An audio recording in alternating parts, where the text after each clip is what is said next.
소망교회 정분술이라는 집사님이 계십니다. 미래 산업 회장님을 역임하신 분이신데요.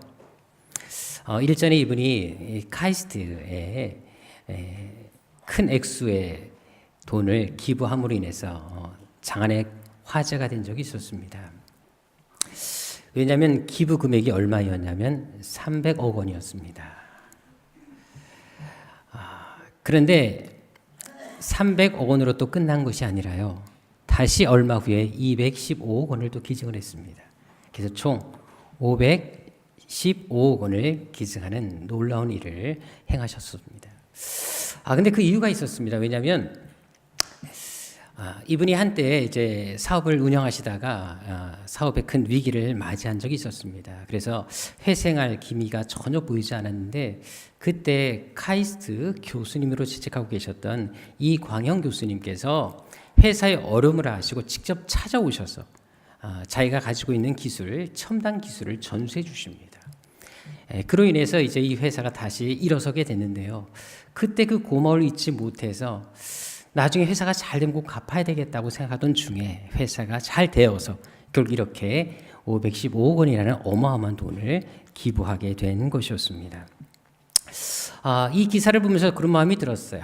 두 사람의 만남은 참 복된 만남이다.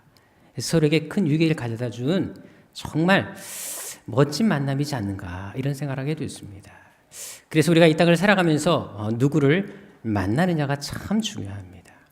오늘 본문에도 보게 되면 그것을 찾아볼 수가 있는데요. 오늘은 본문에 나타난 사도 바울 그리고 오네시모라는 사람의 역사적인 만남을 확인해 볼 수가 있습니다.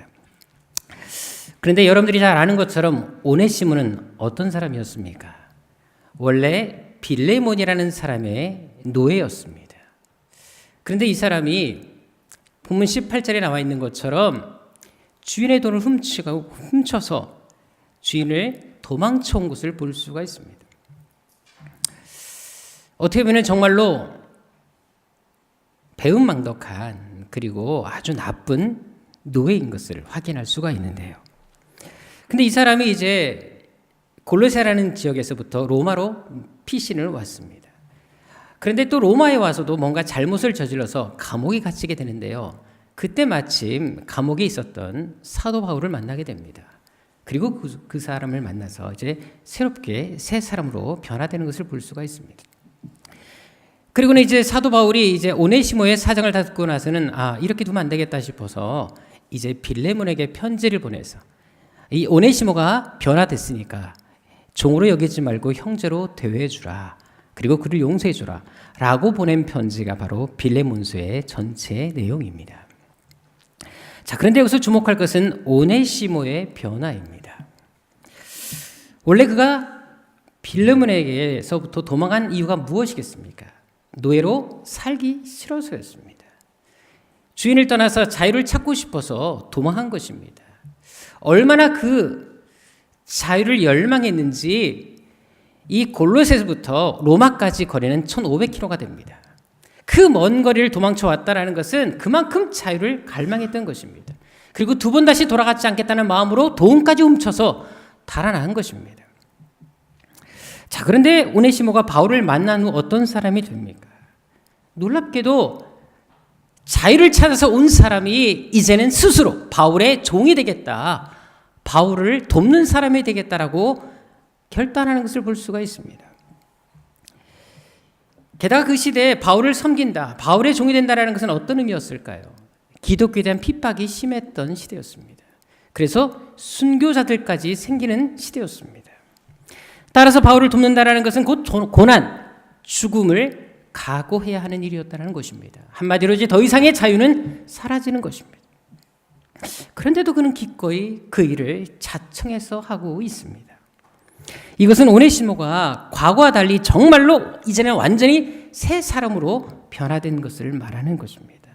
가치관이 바뀐 것이지요. 세계관, 인생관이 바뀐 것입니다. 그렇다면 어떻게 이렇게 될 수 있었을까요?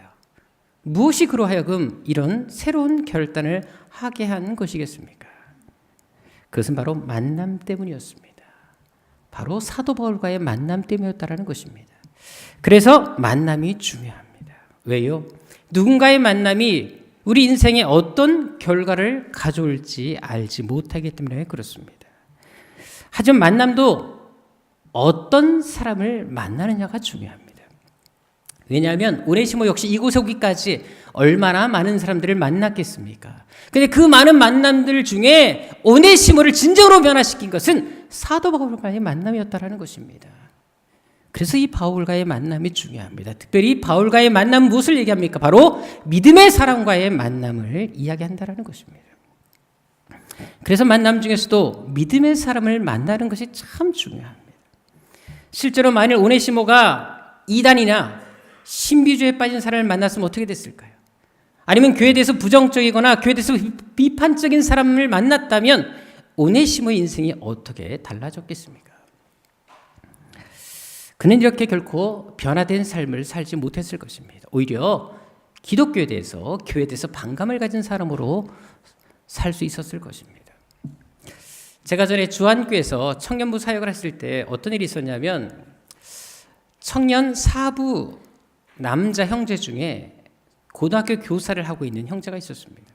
근데 참 사람이 착해요. 그래서 정말로 저 형제면 우리 교회 청년 자매들이 좀 이렇게 빨리 좀 시집을 갔으면 좋을 텐데 라는 그런 마음을 가질 정도로 아주 성실했던 청년이었는데요. 또 리더가 어떤 것을 지시하잖아요. 노라는 게 없었습니다. 참 성실했고 순수했고 정말 순종적인 형제였습니다. 근데 어느 날부터인가 형제의 모습이 달라지기 시작했습니다. 자꾸 교회에 대해서 반감을 나타내고 교회에 대해서 부정적인 말을 하게 됐습니다. 그리고 되게 비판적이 되더라고요. 심지어 어떤 일이 있었냐면 목사님 한 분이 설교하고 내려왔는데 그분을 찾아가서 당신 설교 이러면 안 된다라고 대놓고 따지는 모습도 제가 본 적이 있었습니다. 그래서 되게 충격을 받았는데 이렇게 사람이 금방 바뀔 수 있다는 사실 놀라운 그 경험을 해서 알아봤습니다. 그랬더니 이 형제가 기독교 안티 사이트에 접속을 자주 했습니다. 그리고 그분들과 교제하면서 교회에 대해서 반감을 갖기 시작했던 것입니다. 그러니까 모든 것이 다 삐딱하게 보인 거였었어요. 그것을 보면서 그런 마음이 들었어요. 정말 어떤 사람을 만나느냐가 참 중요하구나. 이렇게 사람이 하루아침에 달라질 수도 있구나. 그래서 여러분들 사람을 만나는 게 참 중요합니다. 또 누구랑 친하게 지내느냐, 누구랑 어울리느냐가 되게 중요합니다. 그렇다면 지금 여러분들은 어떠십니까? 요즘 자주 만나고 가까이 하고 있는 사람이 누구십니까? 믿음의 사람들과 교제하고 있습니까? 그 사람을 만날수록 더 기도하게 되고 또 예배를 사모하게 되고 말씀을 사모하게 되는 그런 사람을 지금 만나고 있습니까? 아니면 그 사람을 만날수록 교회에 대해서 반감이 생기고 기독교에 대한 반감이 생기고 공동체에 대해서 어울리지 못하는 그런 삶을 살고 계십니까? 분명한 것은 내가 지금 만나고 있는 그 만남이 내 인생에 엄청난 결과를 가져올 수 있다는 사실입니다.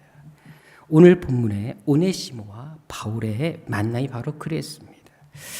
실제로 오네시모는 바울과의 만남을 통해서 어떤 유익을 얻게 됩니까? 단순히 복음을 받아들여서 하나님의 사람으로 세워진 것도 놀라운 일이지만 그뿐만 아니라 이 오네시모는 바울을 만남으로 인해서 어떤 유익을 가져온 줄 아십니까? 원래 당시 도망친 노예는 어떤 운명을 맞이했습니까? 잡히게 되면 심한 매질을 당합니다. 그리고 십자가형에 처해지는 아주 끔찍한 형벌을 받게 됐습니다. 자, 그렇다면 오네시모는 도망자로 삶을 살 동안 어떤 마음일까요? 자기는 언제든지 잡혀 죽을 수 있는 처지였습니다. 삶에 대해서 긍정적일 수가 없었습니다. 당연히 늘 두려움 속에서 언제 죽을 줄 모르는 공포 속에서 살 수밖에 없는 삶이었다라는 것입니다. 평생 이 굴레를 벗어날 수 없는 사람이었습니다. 자, 그런데요, 당시 도망친 노예가 살 수 있는 유일한 경우가 있었습니다. 그게 뭔지 아십니까?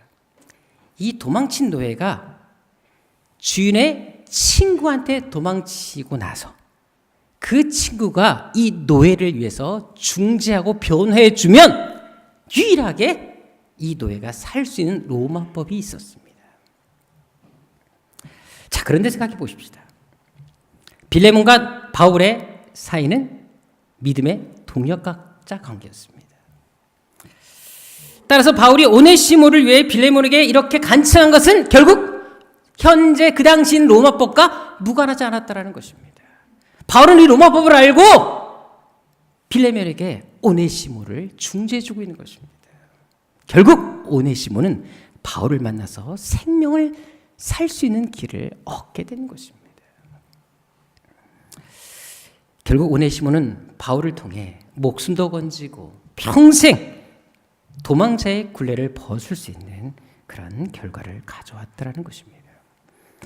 자, 그런데 여기서 한 가지 짚어낼 것이 있습니다.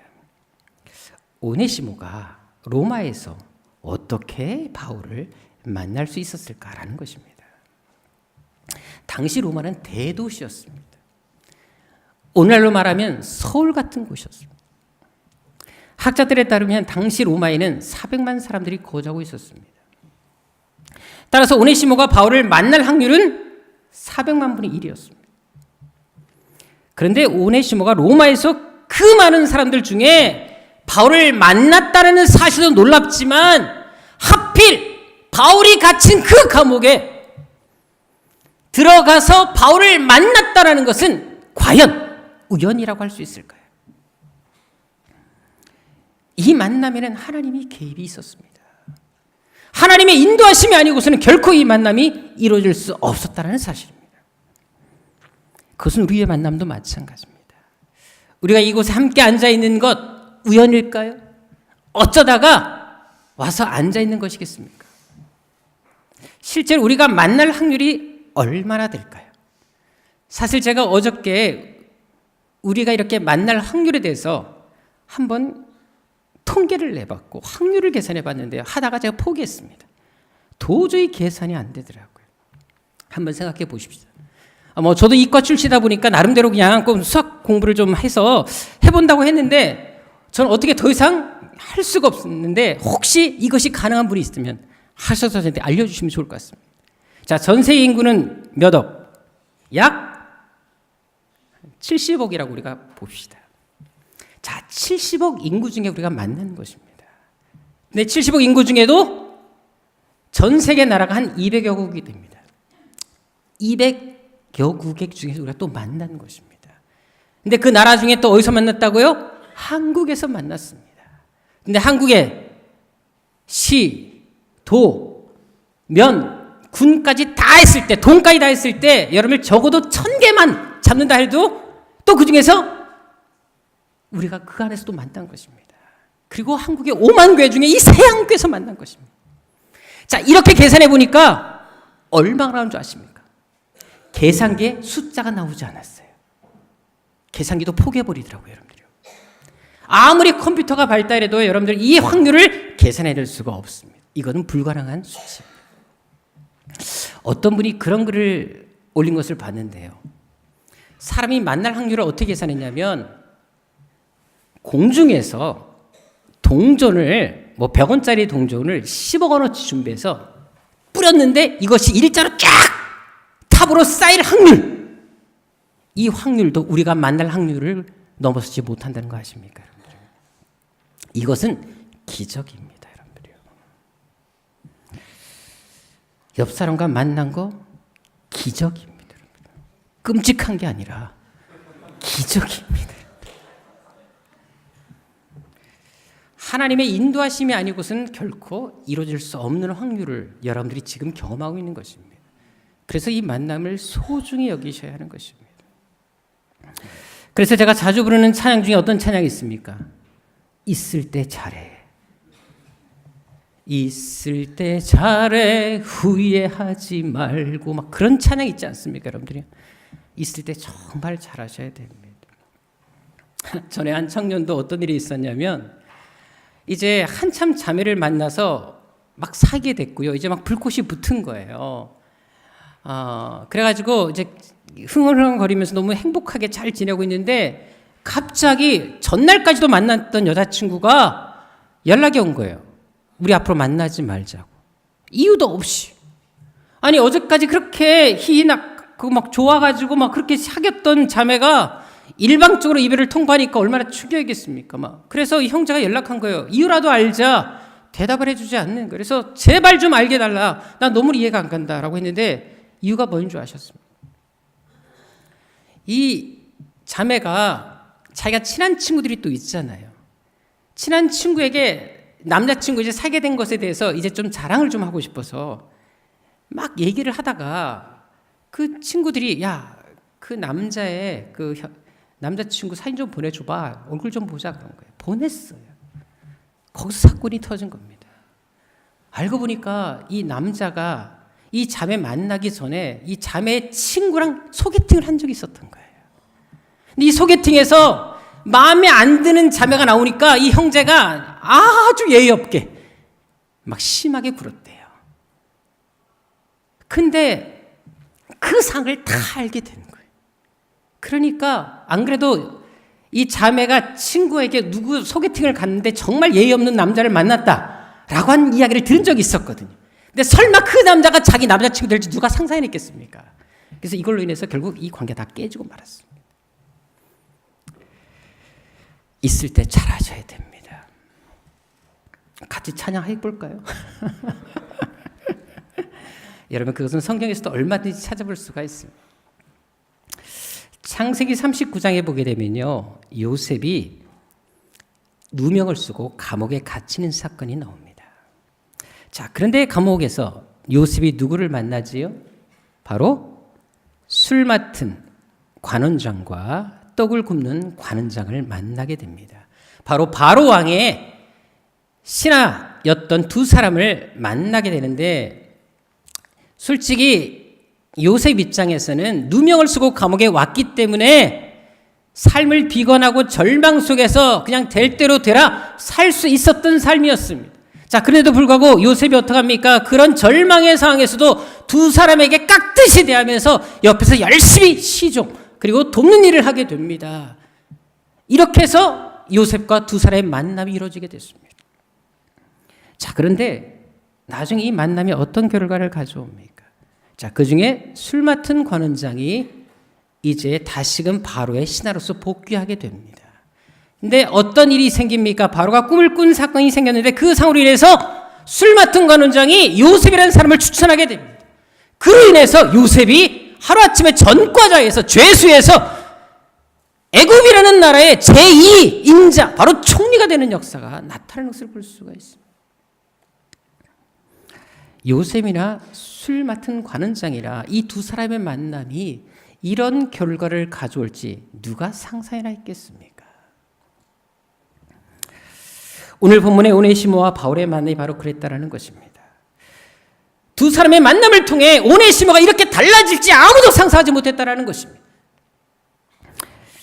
결국 오네시모는 이 바울의 만남이 인생의 운명을 결정지었다라는 것입니다.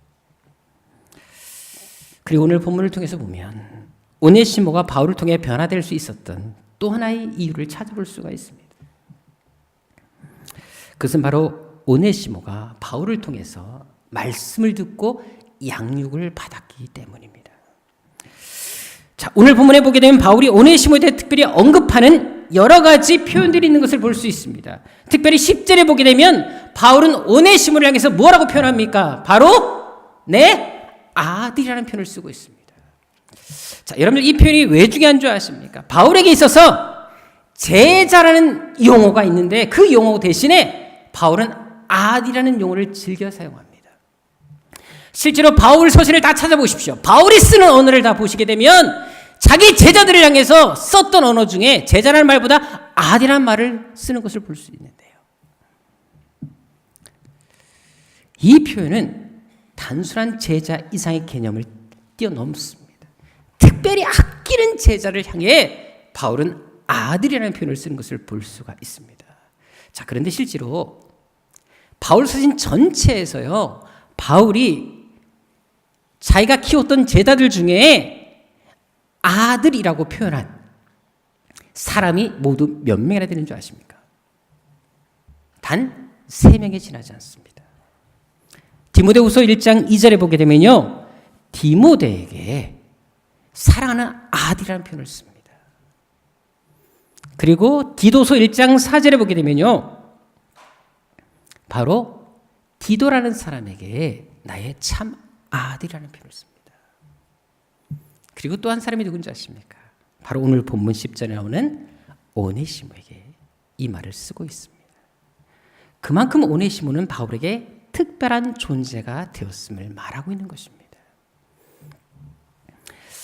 이것은 오네시모가 바울의 가르침을 통해 완전히 변화되었고 바울에게 있어 누구보다도 아끼는 믿음의 아들이 되었다는 것을 말해주고 있는 것입니다.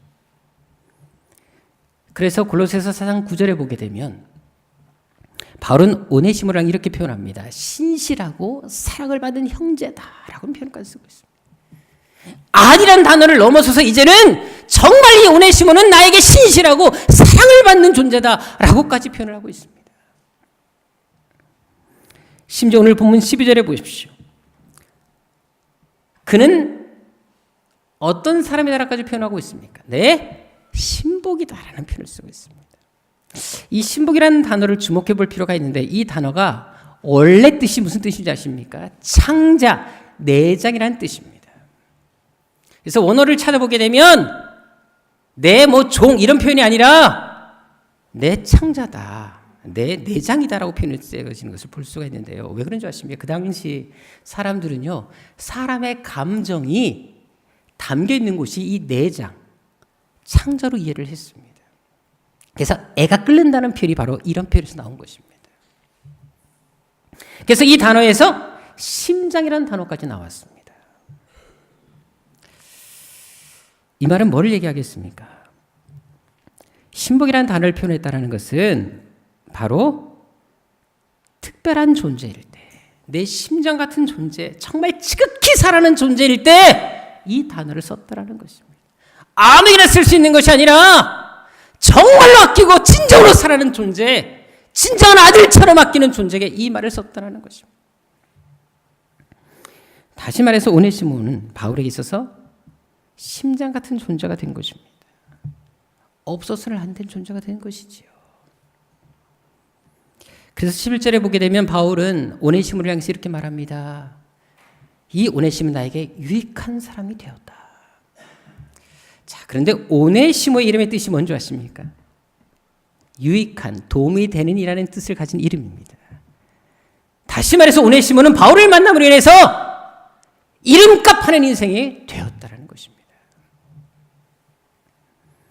자, 그런데 오네시모가 이렇게 변화될 수 있었던 이유가 어디 있었다고요? 바로 말씀으로 양육을 받았기 때문에 이렇게 된 것입니다. 실제로 그가 말씀을 통해 새롭게 변화되었다는 것은요, 그가 빌레몬에게 다시 돌아간 사실에서도 찾아볼 수가 있습니다. 사실 오네시모 입장에서 빌레몬에게 다시 돌아간다는 것이 쉬운 일이었을까요? 결코 쉽지가 않았습니다. 왜일까요? 주인이 싫어서 도망쳐온 사람이었습니다. 그것도 도둑질까지 하고 나왔습니다. 이것은 죽을 짓에 해당됐습니다. 게다가 그곳까지 다시 가려면 얼마의 길을 걸어가야 된다고요? 1500km를 다시 걸어가야 됩니다. 또 빌레몬에게 용서를 받는다 해도 다시 이곳으로 돌아와야 될 입장이었습니다. 왜? 바울이 갔다가 다시 돌아오라고 했거든요. 거기다가 이름을 주인으로부터 용서받는다는 말을 지금 확답을 받고 간 것이 아니었어요. 왜냐하면 바울이 먼저 편지를 보낸 다음에 빌레몬에게 회신을 받고 용서한다는 말을 듣고 오네시모를 보낸 것이 아니라 편지를 씀과 동시에 그 편지를 오네시모의 손에 들려서 빌레몬에게 가져가라 라고 했거든요. 따라서 갔는데 빌레몬이 용서하지 않으면 오네시모는 죽은 목숨이었습니다. 그런데도 오네시모는 바울의 말에 순종하며 그 먼 길을 갑니다. 용서한다는 그 말 한마디 듣기 위해서 죽을지도 모르는 길을 지금 나서고 있다는 것입니다. 이것은 그가 말씀을 통해 완전히 변화되었고 순종의 사람이 되었으며 죽으면 죽으리라 라는 신앙까지 가지게 된 사람임을 알 수가 있습니다. 그런데도 놀라운 것이 있습니다. 그건 빌레몬의 행동과 용서입니다. 사실 빌레몬 입장에서 오네시모를 편지 한 통 받고 용서하는 것이 쉽겠습니까? 지금 오네시모가 돈 훔쳐 도망갔을 때 그가 받은 상처가 얼마나 컸을까요? 여러분 잘 생각해 보십시다. 오네시모가 과연 돈을 조금 훔쳐서 도망갔을까요?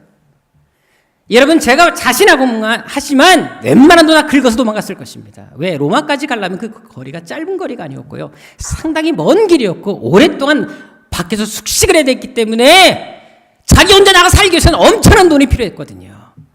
한마디로 말해서 재산을 거덜내고 도망한 상황이었습니다. 자, 그런 사람이 편지 한 통 들고 왔어요. 이미 재산을 다 탕진하고 돌아왔습니다. 용서할 수 있겠습니까? 배반, 분노, 이 미움 결코 적지 않았을 것입니다. 자, 하루아침에 그냥 편지 한 통 갖고 그래 다 덮자. 누가 이렇게 할 수 있겠습니까? 이스라엘에 가게 되면요. 야드바 쉔이라는 홀로코스트 박물관이 있습니다. 근데 거기 가시게 되면 유태인들이 학살당했던 제2차 세계대전 때 있었던 그 끔찍한 만행들에 대한 사진, 영상이 다 물품들이 다 전시되어 있습니다. 어마어마하게 큽니다. 하루 동안 다 돌아볼 못할 정도로 엄청난 박물관이 지어져 있습니다. 거기 중간에 가면 메모리 홀이라고 있습니다. 반드시 기억해야 될 홀이라 그래서 그때 희생된 사람들의 사진들이 쫙 걸려 있습니다. 근데 그 메모리얼 중앙에 어떤 글이 있는 줄 아십니까? 용서하되 잊지는 않는다라는 말이 있습니다. 과거는 용서하되 그들의 만행 행동은 잊어서는 안 된다. 이런 말이 남겨져 있습니다. 저는 이곳에 2번을 방문했습니다만 갈 때마다 저는 씁쓸한 생각을 지울 수가 없습니다. 왠지 아십니까? 용서를 하되 잊지는 않는다. 이 말이 세상적으로는 수긍될 수 있는 말인지 모르겠지만 결코 이 말은 성경적인 사고가 아니기 때문에 그렇습니다. 생각해 보십시오. 기억 속에 담고 있는데 완전한 용서를 할 수 있을까요? 실제로 이곳에 갔다 온 사람들은요, 자기 부모들이 당했던 그 만행에 대해서 분노를 하고 분개하는 것을 볼 수가 있고요. 제3국에서 있는 우리까지도 그걸 보고 나면 미움이 생기고 화가 치밉니다, 여러분들요. 그런데 자기 조상들, 부모들이 그를 당했다면 그 자신들이 그 사진을 보고 과연 용서할 수 있겠습니까? 용서 안 됩니다, 여러분들요. 저는 그래서 그 말을 좋아하지 않습니다. 왜? 진정한 용서는요, 과거의 기억까지 지울 수 있어야 하기 때문에 그렇습니다. 이것이 바로 성경적입니다. 실제로 저는 유태인 학살에서 유일하게 살아남으셨던 한 목사님의 증언을 제가 들은 적이 있었는데요. 자기 동료, 자기 가족들이 아주 잔인하게 죽어가는 모습 보면서 아주 치를 떨었다고 합니다. 아무리 목사님이지만 용서하는 게 너무 힘들었다 그래요. 심지어 그런 만행을 저질렀던 원흉이었던 히틀러가 죽은 다음에도 히틀러를 용서하기가 쉽지 않았다는 것입니다. 근데 하루는 하나님께 기도하고 있는 중에 하나님께서 그러시더래요. 너는 아직도 히틀러를 용서하지 못하고 있다 그러시더래요.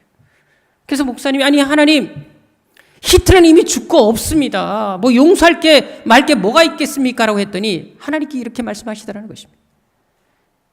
히틀러는 죽었지만 여전히 네 마음속에 살아있다 라고 말씀하시더라는 것입니다. 성경에서 말하는 용서는 일시적인 용서를 말하는 것이 아닙니다. 완전한 용서를 말합니다. 하나님께서 여러분들이 일시적으로 용서하셨다면 우리가 하나님 앞에 갈 수 있는 사람이 아무도 없을 것입니다. 완전히 용서하셨기 때문에 우리가 이렇게 하나님께 예배할 수 있는 것입니다. 과거의 잘못까지 다 잊어버리고 새로운 삶을 향해 나아가는 것, 이것이 바로 기독교의 참 용서라는 사실을 알 필요가 있는 것입니다. 오늘 본문의 빌레몬이 바로 그렇게 했다는 것입니다. 그래서 빌레몬은 바울의 편지를 받고 바울의 말에 순종합니다. 오네시모를 용서하고 받아준 것입니다. 의지적으로 용서하기 쉽지 않은 사람이었고요. 미움 속에 복수하고 싶은 그 마음이 간절했을 것입니다. 그를 죽일 수 있는 권세도 있었습니다. 하지만 하나님 말씀 때문에 용서합니다. 자, 그런데 이 사건을 계기로 오네시모가 어떻게 된 줄 아십니까? 당시 안디옥 교회를 담임하고 있었던 이그나티우스라는 수장이 있었습니다. 감독이 있었습니다. 이분은 바로 바울과 베드로의 제자로 알려져 있습니다. 자, 그런데 이 사람이 어떤 증언을 한 줄 아십니까? 그때 기록을 보게 되면 오네시모는 이 사건 이후로 바울을 만남으로 인해서 그가 말씀을 통해 훈련받은 다음에 그가 어떻게 됐느냐? 에베소 교회를 담임하는 감독이 되었다라고 기록에 남겨져 있습니다. 종에서, 노예에서 희망 없던 사람, 도둑질했던 그의 인생이 하나님의 교회를 책임지는 위대한 사람으로 변화되었다라는 것입니다. 그런데 그 안에는 뭐가 있었다고요? 빌레몬의 용서가 있었다는 것입니다. 그렇다면 빌레몬은 또 어떻게 할 수 있었을까요? 어떻게 이런 용서가 가능했겠습니까? 21절에 나와 있는 것처럼 빌레몬 역시 말씀을 통해 변화된 삶이었기 때문에 그렇습니다. 바울은 빌레몬이 그렇게 할 수 있는 사람인 것을 믿고 편지를 쓴 것입니다. 왜? 그만큼 훈련받은 사람이었거든요. 실제로 2절에 보게 되면 빌레몬은 어떤 사람이었습니까? 자기 집을 교회로 바친 철저히 신앙의 사람, 말씀의 사람인 것을 알 수가 있습니다. 그 당시 핍박기에 자기 집을 교회로 드렸다는 것은 순교를 가고자 않고는 할 수 없는 결단이었습니다. 근데 이것을 그대로 행했다는 것은 그가 얼마나 믿음으로 살려고 했는 사람이었는지, 이 빌레몬이 얼마나 말씀 속에 하나님의 뜻대로 살려고 했는 사람인지 알 수 있는 것입니다. 결국 빌레몬은 자신의 감정 미움보다 예수님의 사랑, 예수님의 용서를 선택한 것입니다. 그래서 기꺼이 오네시모를 형제로 받아줄 수 있었던 것입니다. 단순하게 용서를 떠나서 이제는 믿음의 한 동역자로 받아들일 수 있었다는 것입니다.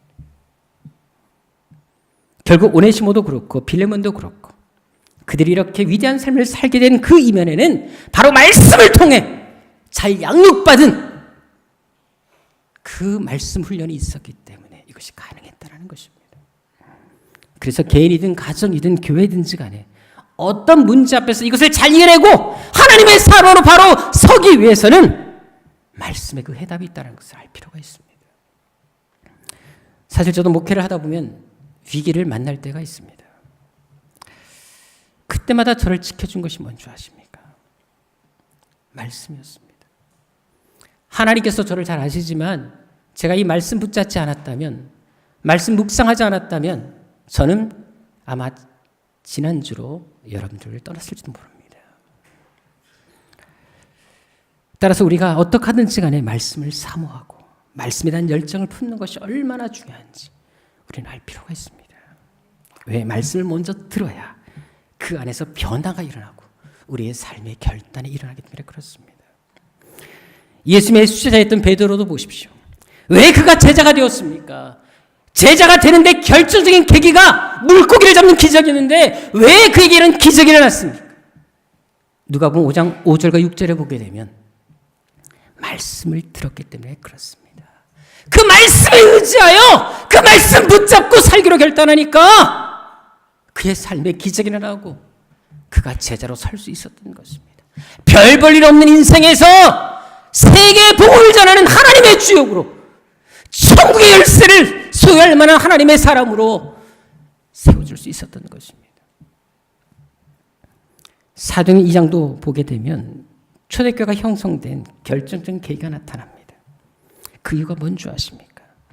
37절에 보게 되면 그때 성도들, 초대교회 성도들을 형성했던 그 사람들이 말씀을 듣고 마음의 변화를 받았기 때문에 그렇습니다. 그래서 41절에 보게 되면 말씀을 듣고 3,000명이 회개하고 하나님께 돌아오는 것을 볼 수 있습니다. 여러분들 교회가 교회답게 세워지기 위해서는 가장 먼저 말씀에 대한 열정이 우리 안에 일어나야 하는 것입니다. 제가 그렇게 말씀 묵상 이것을 강조한 이유가 어딘 줄 아시겠습니까? 우리가 참 제자가 되길 원하십니까? 훈련 없는 제자 절대 세워지지 않습니다. 말씀을 모르는데 어떻게 제자가 될 수 있으며 말씀을 모르는데 어떻게 하나님의 사람으로 바로 세워져 갈 수 있겠습니까? 그래서 예수님께서도 공생의 사역 중에 가장 중요시 여긴 것이 바로 가르침의 사역이었고 제자를 세워나가는 사역이었습니다. 그래서 이 땅을 떠나시기 직전에도 남은 제자들에게 부탁한 것이 무엇입니까? 마태복음 28장 19절 20절에 나온 것처럼 제발 너희들도 가르쳐서 사람들을 지키게 하는데 먼저 그 자리에 제자로 삼아야 된다. 제자를 삼아라. 강조하십니다. 여러분, 교회 직분자들은 교회 안에서 그 어떤 사역보다 이 사역에 힘을 쓸 이유가 여기 있는 것입니다. 목장들은요, 우리 세론들이 어떻게 하든지 간에 말씀으로 양육받고 훈련받을 수 있는 그런 방향을 제시해야 되는 것이고요. 교회 리더들 역시 마찬가지입니다. 어떻게 하든지 간에 이 말씀 훈련에 온 힘을 기울이고 내가 교회를 든든히 세워나가기 위해서 하나님 말씀을 하라는 것이 얼마나 중요한지 우리는 깨달을 필요가 있습니다. 가정도 마찬가지입니다. 여러분의 가정을 믿음으로 세우기를 원하십니까? 가정 안에서 말씀을 읽게 하십시오. 그리고 말씀을 나누는 시간을 많이 가지십시오. 아무리 기도도 중요하지만 말씀 없는, 말씀 양육이 없이 어떻게 하나님의 뜻을 바로 알고 우리가 그 뜻을 따라 살아갈 수 있겠습니까? 실제로 성 어거스틴도 보십시오. 성 어거스틴 원래 어떤 사람이었습니까? 30살이 될 때까지 이단에 빠져 있었고요. 만이교라는 이단에 빠져 있었고요. 방탕한 삶을 살았던 사람이었습니다. 근데 그가 어떻게 회심합니까? 놀랍게도 단 한순간에 회심을 합니다. 도저히 희망이 없었던 사람, 평생 어머니 모니카 여사의 눈물을 흘리게 했던 사람이 어거스틴이었던 사람이었습니다. 근데 어떻게 그가 회개하고 돌아오게 됩니까? 32살의 나이에 창문 밖에서 아이들이 놀면서 불렀던 노래, 펴서 읽으라는 그 노래 가사를 듣게 됩니다. 근데 그때 마침 성경책이 자기 손에 들려져 있었는데 펴서 읽으란 말이 하나님의 음성처럼 들렸어요. 그래서 성경책을 딱 폈는데 로마서 13장 13절 14절 말씀이 있었습니다. 방탕하라, 술 취하지 말라. 오직 그리스도로 옷을 입어라. 이 말에 그가 그 자리에서 회개합니다. 이 말씀 읽고 그의 심령이 뜨거워집니다. 눈물 흘리고 회개합니다. 그리고 하나님께 돌아오는 것을 볼 수가 있습니다.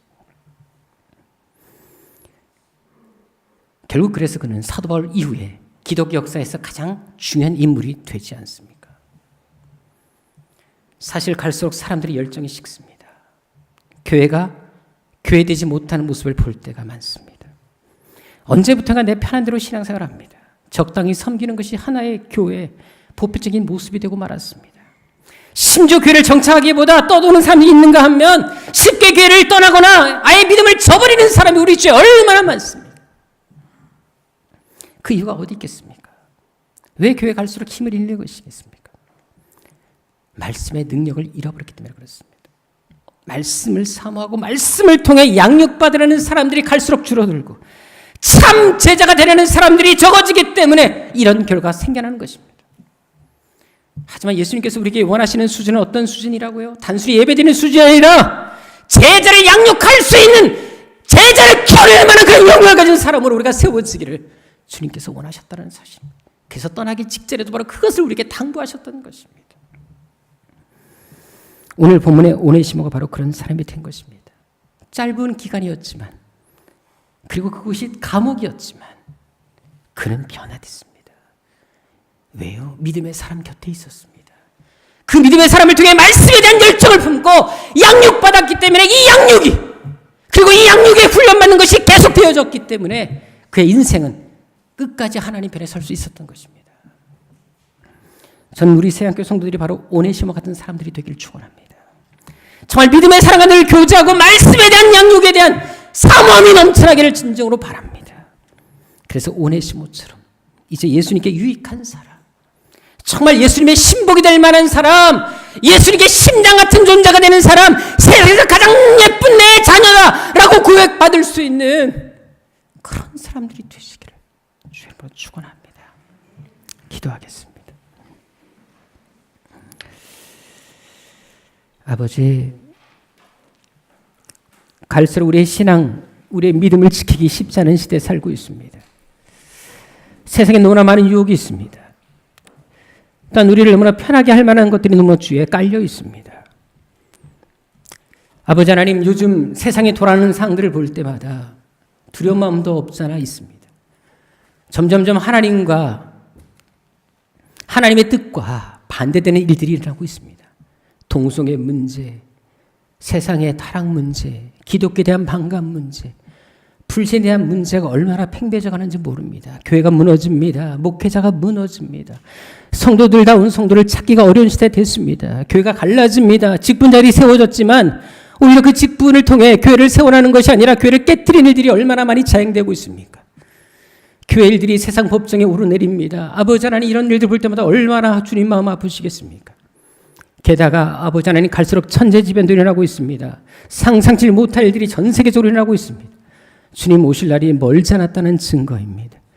지금 주님이 오신다면 주님 맞을 준비가 되어 있는지 우리 자신들을 돌아보게 하여 주옵시고, 내가 정말 지금 이 상태로 주님을 맞이할 수 있는지, 내가 지금이라도 제자로서의 삶을 살고 있는지, 또 제자를 양육할 만한 그 믿음의 그릇인지를 돌아보게 하여 주옵시고, 아버지 하나님, 부끄럽지 않는 모습으로 주님을 영접할 수 있는 사람들로 세워지는 결단이 오늘 이 자리에 있게 하여 주옵소서.